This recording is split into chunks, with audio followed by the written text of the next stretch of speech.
the stage, Kristin.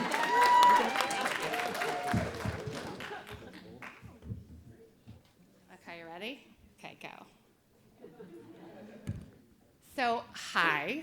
I'm Kristin Hare. I cover local news here at Poynter. I want to talk to you today about a serious issue that's plaguing the country. Scientists call it local news fetish syndrome. And yes, I am those scientists. You might have local news fetish syndrome if you have a strong sense of nostalgia for the golden days of newspapers, a sense of powerlessness and regret.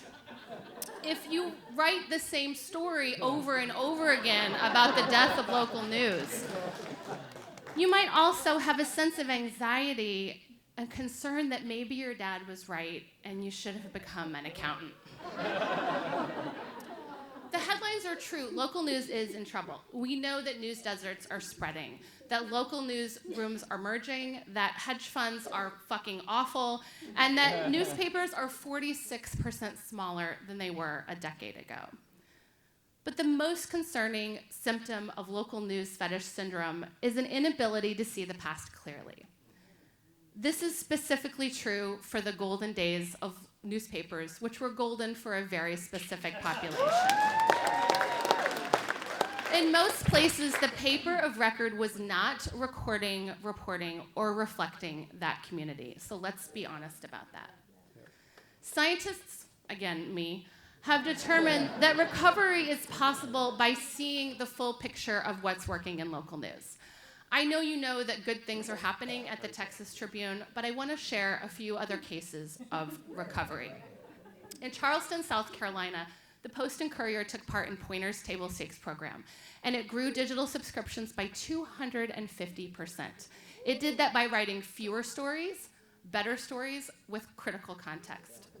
In Whiteville, North Carolina, the news reporter took part in UNC's table stakes program, and it achieved the holy grail of newspaper goals by replacing what it lost in ad revenue with what it gained in digital subscriptions, almost to the dollar. Have you even heard about the newsroom that built an AI tool to cover high school sports? It was not ESPN. It was not The Athletic. It was Richland Source in Mansfield, Ohio. And I know that you've heard that the Gazette Mail in Charleston, West Virginia went through bankruptcy, had layoffs, and new ownerships. But did you know they also doubled digital subscriptions in 9 months by doing the kind of watchdog journalism that they're known for? Listen, recovery from local news fetish syndrome is a long road. The next step takes acknowledging, as the journalists that I just mentioned have, that times have changed, and so must we. So here's some more inspiration for you.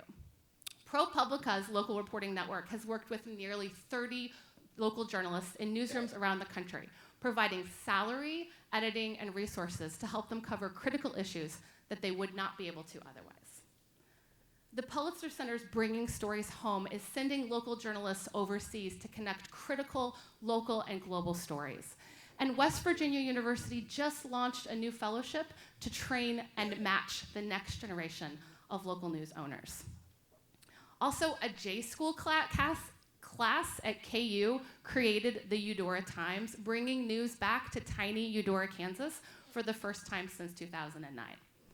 Successful treatment means one thing.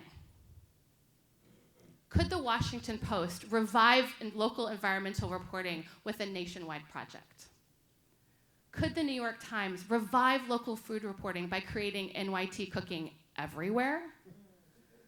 Could Vox revive features reporting by working with local features reporters with its Future Perfect project? Could The Atlantic revive local political reporting by giving us profiles from local political journalists of people and places around the country? And could Poynter and the Tampa Bay Times revive local obituaries and tie that to revenue and subscriptions? And the answer is we're working on it, and I'll keep you updated. The answer to all of those things, though, is yes, they can. So what's stopping you? If your answer is that you don't know any local journalists, well, you do now. Reach under your chair. There you'll find a piece of paper with the name. Serious, reach under your chair. And there you'll find a piece of paper with the name and email address of a local journalist. Scientists have found that bitching about the death of local journalism has a 0% chance of making things better. But accepting that local news will continue to change is the first step to recovery. The next steps are up to you.